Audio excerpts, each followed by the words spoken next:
Bonjour à tous et bienvenue dans votre édition régionale. Voici les titres.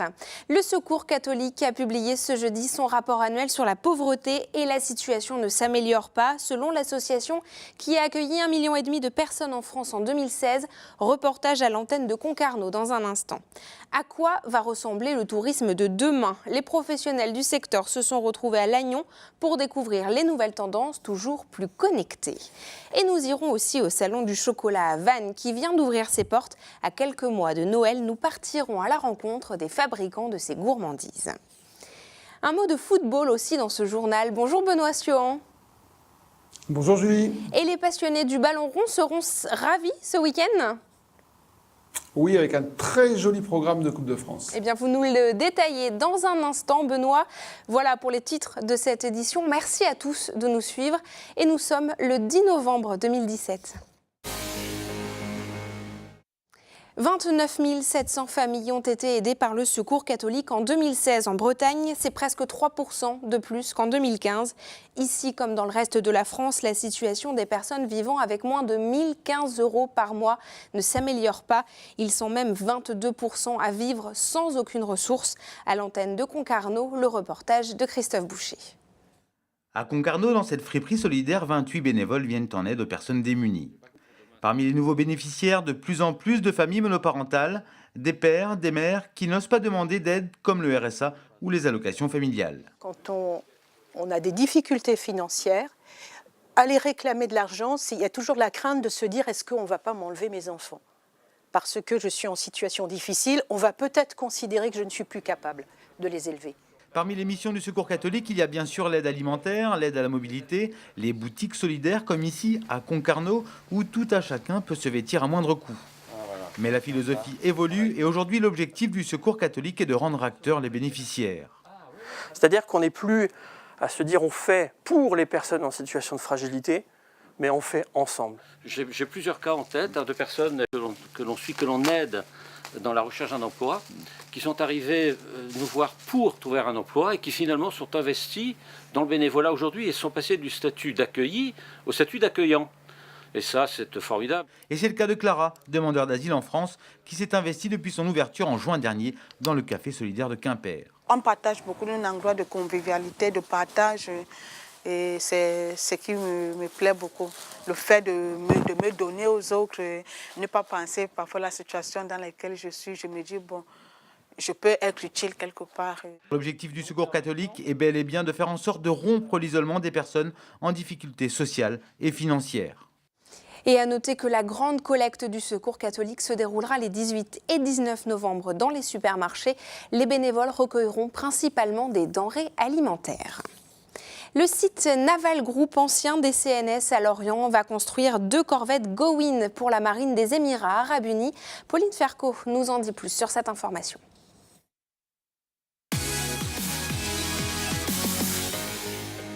Deux corvettes de type Gowin vont bientôt être construites à Lorient sur le site de Naval Group pour les Émirats Arabes Unis. La commande a été officialisée par Emmanuel Macron ce jeudi alors qu'il était en visite dans les pays du Golfe. Ces corvettes sont des navires de combat de dernière génération, polyvalents. En septembre, Naval Group livrait à l'Égypte l'un de ces modèles.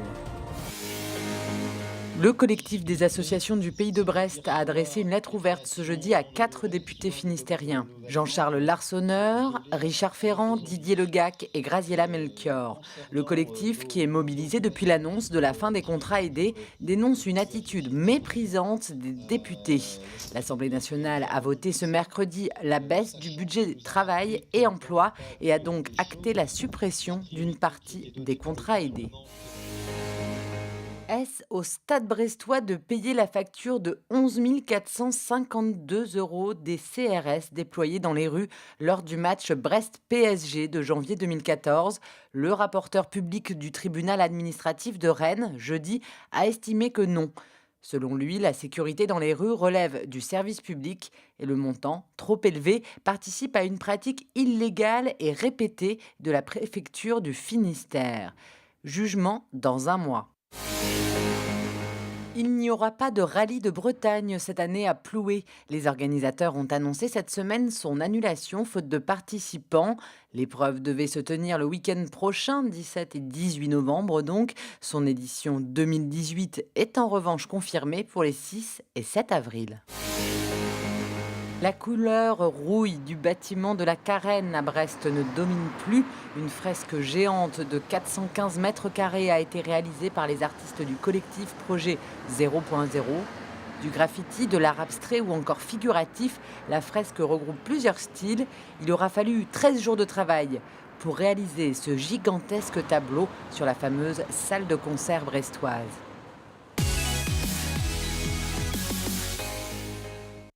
Depuis 3 ans, les professionnels du tourisme et du numérique se retrouvent à Lannion et ce fut encore le cas ce jeudi.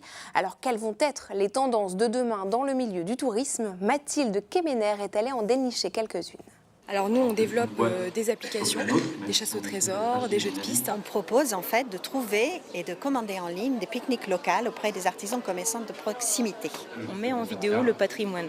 Les startups se sont déplacées en nombre à Lannion pour venir à la rencontre des professionnels du tourisme, des savoir-faire du Grand Ouest, parfois surprenants comme ce parapluie sonore. Le parapluie, c'est quelque chose qui va vous accompagner dans votre balade, qui va agir comme un petit toit portatif, comme un petit cocon, qui va vous permettre en tant que visiteur d'être vraiment à l'écoute de ce qu'on va vous dire dans le casque et puis surtout d'être à l'écoute avec votre environnement direct. Et avec plus de 200 personnes présentes, les entreprises du numérique semblent satisfaites, comme My Minute Trip qui propose des idées de visite en vidéo. Aujourd'hui, on a conclu des accords avec des personnes qui avaient des contenus vidéo, notamment sur des sites naturels ou des contenus associatifs. Du côté des acteurs du tourisme, cette journée est l'occasion de faire son marché, à l'image de cette directrice d'hébergement insolite qui souhaite aussi proposer à ses clients des activités. C'est toujours agréable de voir qu'il y a des gens qui travaillent sur des choses qu'on imagine. Par exemple, comment on raconte l'histoire d'un site patrimonial de manière contemporaine aux gens et comment on continue à les faire rêver tout en ne les décrochant pas forcément de leur smartphone. Cette journée est devenue en 3 ans un événement régional et incontournable dans le monde du tourisme. C'est vrai que cette année, on a renforcé l'événement puisqu'on a vu qu'il y avait une forte attente lors des 2 dernières éditions. On est quand même aujourd'hui sur une prise de conscience qu'aujourd'hui le tourisme ne peut plus faire sans le numérique. Les territoires veulent être innovants, différenciants et s'approprier le numérique pour être force d'attractivité sur le territoire. Un secteur en pleine mutation et prometteur pour ces startups. Je vous en parlais en titre, Vannes accueille tout le week-end des maîtres chocolatiers et des artisans pâtissiers. Alors à 6 semaines de Noël, les clients semblent vouloir toujours consommer local et surtout, ils restent fidèles au goût classique. Karine Chevrolier.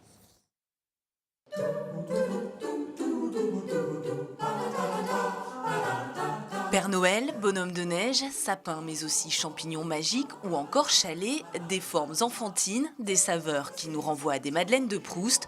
À Noël, le consommateur plébiscite plutôt les classiques. Les gens, ils vont pas prendre des risques de faire des mélanges que style betterave, chocolat. Ça, je pense que ça va pas passer parce que à Noël, c'est vraiment la fête familiale et on reste plutôt dans des bases vanille, caramel, chocolat, café, framboise, fraise. Vous voyez, des bases que les gens connaissent bien. On n'est pas là non plus pour choquer la clientèle. Une clientèle pour laquelle le goût est essentiel, mais que votre cœur balance entre le lait, le noir ou le blanc, vous êtes de plus en plus sensible aux achats responsables. Il n'y a pas photo, hein. La qualité est là et quand on est gourmand, gourmet surtout, on apprécie. Hein. J'aime mieux faire travailler les commerçants du secteur que les grandes industries. Et contrairement à ce que l'on pourrait croire, se tourner vers un artisan. C'est pas sûr que ce soit plus cher parce que quand vous achetez chez un chocolatier, on va avoir la boîte de chocolat ou le ballotin. Le ballotin, c'est juste la boîte avec les chocolats les uns sur les autres. Aujourd'hui, vous allez dans les grandes surfaces, vous allez avoir une grande boîte avec très peu de chocolat. Donc vous allez payer très très cher l'emballage. Et que les plus impatients se rassurent, les artisans chocolatiers sont de plus en plus nombreux à proposer un calendrier de l'Avent. Pour ceux qui peuvent tenir jusque-là, n'oubliez surtout pas votre lettre au Père Noël. Gros week-end de football en perspective dans la région. Benoît Siohan nous livre tout de suite le programme. Oui, effectivement. Alors Benoît, l'actualité sportive sera dominée ce week-end par le 7e tour de la Coupe de France. Oui, effectivement, Julie. Le festin commencera dès 14h30 samedi avec le match entre la Stella Maris de Douarnenez et les professionnels du FC Lorient. Donc 5 divisions d'écart entre ces deux clubs. En tout, nous aurons 5 matchs samedi et 5 matchs dimanche. Et le programme se conclura également dimanche par un match identique avec 5 divisions d'écart, club de R2 contre club de L2, puisqu'il se terminera par le CS Plédran, petite ville de 6000 habitants au sud de Saint-Brieuc, qui recevra le Stade brestois.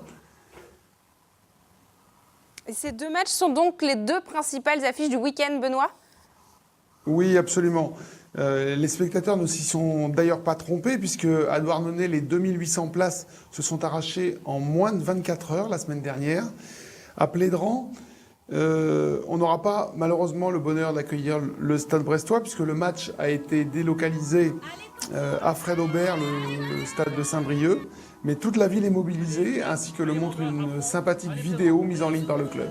Oui, effectivement, on voit la vidéo en ce moment. C'est un joli message, en tout cas adressé par les supporters aux joueurs de l'équipe. Benoît, est-ce qu'il va y avoir d'autres belles rencontres à mettre en avant aussi ce week-end ? Oui, d'ailleurs, il faudrait les mettre toutes en avant, puisque un 7e tour représente une performance énorme pour un club amateur. Songez que 700 clubs étaient inscrits au départ dans cette Coupe de France, et il n'en reste plus que 18 si on compte également le Stade Rennais et En Avant de Guingamp qui ne rentreront qu'en 32e de finale.